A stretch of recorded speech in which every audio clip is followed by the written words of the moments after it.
हाँ, व्यूअर्स का स्वागत है और मेरे विद्यार्थियों का भी। आज हम ये character of a happy life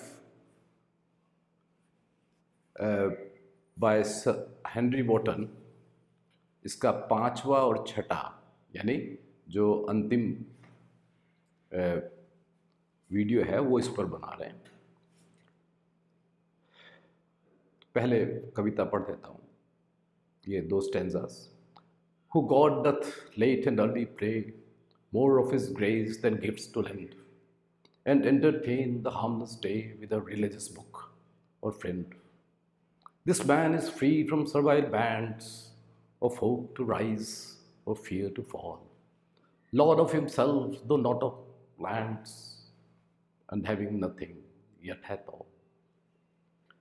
तो देखिए पहले पंक्ति में क्या कह रहे हैं, Who God doth late and early pray, who God doth late and early pray, यानी जो सुबह शाम एक तरीके से कहें तो निरंतर भगवान से जुड़े होते हैं, भगवान से प्रार्थना करते हैं और किसी से प्रार्थना नहीं करते और किसी से कुछ नहीं मांगते। इसका अर्थ ये भी है, और एक अर्थ ये है कि वो 24 घंटे इस तरीके से सत्य से या ईश्वर से जुड़े होते हैं जिस प्रकार, यदि मैं इसमें एक बाइबल का उदाहरण दूं तो पतरस थे जो शिष्य थे ईसा मसीह के, तो वो जब खोए हुए थे अपनी भक्ति में और वो चल रहे थे समुद्र पर, पानी पर चल रहे थे, तो दूसरे शिष्यों ने पूछा और देखा उन्हें और पूछा कि अरे तुम तो पानी पर चल रहे हो। पतरस देखो देखो तुम तो पानी पे चल रहे हो, बिल्कुल जैसे यीशु चलते थे। तो उसने जैसे ही अपने तरफ देखा और सोचा अरे मैं तो पानी पे चल रहा हूँ, यानी मैं इतना शक्तिशाली हो गया हूँ या इतनी कृपा मेरे पे बरस गई है कि मैं पानी पे चल रहा हूँ। तो जैसे ही उन्होंने ऐसा सोचा तो वो डूब गए। मतलब क्षण भर के लिए भी सत्य को या भगवान को नहीं छोड़ा जाता। 24 घंटे सब पहर जो है वो स्मृति, वो उसकी स्थिति, उस सुखी व्यक्ति की स्थिति वही बनी रहती है। तो इसलिए वो निरंतर प्रार्थना में ही है। More of his grace than gifts to lend, वो ईश्वरीय कृपा के लिए करता है यदि हाथ जोड़ता है तो, उसकी संसारी चीज़ों के लिए नहीं। जगत में अपनी जो आराम या जो अच्छी इंद्रियों को सुख देने वाली चीज़ें हैं उनकी तरफ उसका कोई ध्यान नहीं होता। यहाँ मैं एक और उदाहरण बताना चाहूँगा कि स्वामी विवेकानंद के पास घर में स्थिति आर्थिक रूप से बहुत तंग थी, तो वो रामकृष्ण परमहंस जी के पास गए और रामकृष्ण परमहंस जी जानते थे कि इनके घर 3 दिन से खाना नहीं बना है, आर्थिक स्थिति बहुत विकट है। तो उन्होंने कहा कैसा है, तुमको हमने इतना तो सिखा ही दिया, इतनी कृपा तो तुम्हारे पास माँ की है, आज माँ से कुछ धन मांग लेना। तो वो जाते थे, ध्यान होता था, लेकिन हमेशा ज्ञान वैराग्य और भक्ति मांग लेते थे। तो जब वापस आए परमहंस जी पूछते क्या मांगा, तो आज मांगा धन मांगा, तो उत्तर ना में मिलता था। ऐसा 3 बार लगातार हुआ, यानी वो जो है धन मांग ही नहीं सके, उनके लिए वो कृपा नहीं थी, भगवान की कृपा नहीं थी वो। इसलिए जो वास्तविक भक्त होते हैं उनको केवल ज्ञान वैराग्य और भक्ति चाहिए होती है, उनको कोई संसारी सुख की कामना नहीं होती है, उनको इस प्रकार की कोई इच्छा ही उत्पन्न नहीं होती है। तो वो किस तरीके से वो grace than gifts to lend, यानी सांसारी उपहार नहीं चाहिए उसको. And entertain the harmless day with the religious book और फ्रेंड. और पूरा का पूरा दिन वो बिना कोई क्षति के व्यतीत कर देते हैं. क्षति कैसी? मतलब विषयों में मन नहीं जाता है, क्योंकि विषय ही क्षति पहुंचाते हैं. इसलिए जो व्यक्ति सत्य से जुड़ा है उस पर विषय निष्प्रभावी होते हैं. जिस प्रकार शिव, तो जो सर्प लिपटे होते हैं शिव जी पर, तो वो क्या है, उनमें सर्प में क्या होता है, विष. जो वहाँ ध्यान में लगा हुआ है, जिस तरह शिव सदैव ध्यान में रहते हैं, तो उनको विषयों का, विष का, दंश का कोई प्रभाव नहीं होता. उसका तात्पर्य ये है.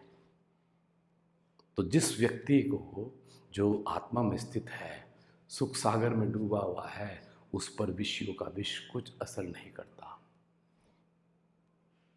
इसलिए उसका विषयों में ध्यान नहीं होता, तो उसको कोई क्षति नहीं पहुंच सकती. विषयों में ध्यान जाएगा तो विष असर करेगा, और विष से क्या हो जाता है, मृत्यु हो गए. अमृत नहीं गया, अमृत नहीं मिला फिर. और यदि पढ़ना भी है, कुछ समय व्यतीत करना है, तो कोई धार्मिक पुस्तक, कोई धार्मिक ग्रंथ जो प्रकाश की ओर का ही रास्ता बताता हो, और उसमें जो ऋषि मुनि, जो भी ग्रंथकार होंगे, वो मित्र और सखा से दिखते हैं, तो पूरा दिन जो है वो इस प्रकार के मित्र के साथ निकल जाता है. फिर अंतिम पद जो 4 लाइन्स, लास्ट 4 लाइन्स जो हैं, उनमें क्या कह रहे हैं, this man is free from servile bands, कि यह व्यक्ति सभी प्रकार के बंधनों से मुक्त है. सभी प्रकार के बंधनों से मुक्त है. वो जीवन मुक्त व्यक्ति है, जिसका साक्षात्कार हो गया, जो सत्य से जुड़ गया. ऑफ होप टू राइज और फियर टू फॉल, उसको जीवन में कहीं और कुछ उठने की कोई आकांक्षा नहीं है, और कोई ऐसी गहराई भी नहीं है जिससे उसको डरने का, गिरने का डर हो. यहाँ पर भय, ये जो डर है, इसका पहले भी कुछ पंक्तियों में जिक्र आया जहाँ पर मृत्यु के भय की बात की गई है. तो मैं जरा भय के ऊपर भी थोड़ा इसको समझिए. एक होता है अभय और एक होता है निर्भय. निर्भय और अभय दोनों में अंतर है. निर्भय बाहर से आरोपित किया जाता है और असुरी वृत्ति है. ये कोई दिव्य गुण नहीं है. निर्भयता दिव्य गुण नहीं है. निर्भयता असुरी वृत्ति है, नकारात्मक वृत्ति है, और अभयता सकारात्मक वृत्ति है. निर्भयता मतलब है कि जैसे किसी को कोई काम गलत करने से डर नहीं लगता. जैसे हम क्लास में देखते हैं कोई बच्चा टीचर से नहीं डरता और नियमों को भंग करता है, और कहता है क्या डर, मुझे क्या डर, 2 मारेंगे ही तो, मैं नहीं डरता, और वो जिद्दी हो जाता है. वो निर्भयता है, अभयता नहीं. और अभयता क्या है? अभयता है जो अंदर से आती है, वो हमारी मूल प्रकृति में है, बाह्य प्रकृति में नहीं है. अभयता का मतलब है, यदि मुझे किसी ने गलत किया या मुझे कुछ अपशब्द कहे, तो मैं उसका प्रति उत्तर नहीं देता हूँ.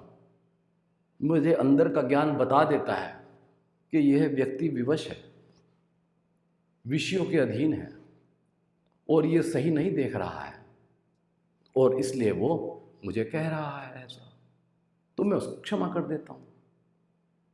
पर मुझे उसके कहने से कुछ बुरा नहीं लगता. कोई मेरा कुछ भी अहित कर दे तो भी, क्योंकि मैं वो नहीं हूँ जो उसको दिखता है, इसलिए मैं उसको क्षमा कर देता हूँ, और मेरे पास कोई दुराग्रह, पूर्वाग्रह उसके प्रति नहीं रह जाता है.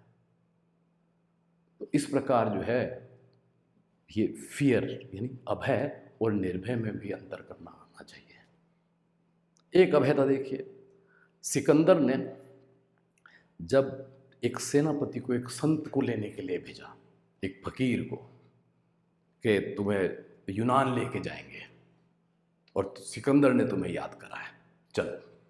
उन्होंने मना कर दिया।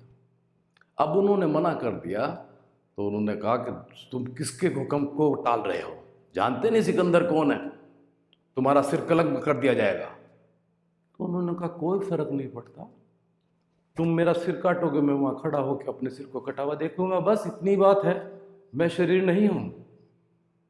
ये अभयता है, निर्भयता नहीं।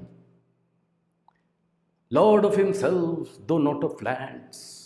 और ऐसा व्यक्ति स्वयं का राजा है, जैसा कि मैं पहले कह चुका हूं, राजा शिव जिसका अपने ऊपर शासन चलता है, जितेंद्रिय है।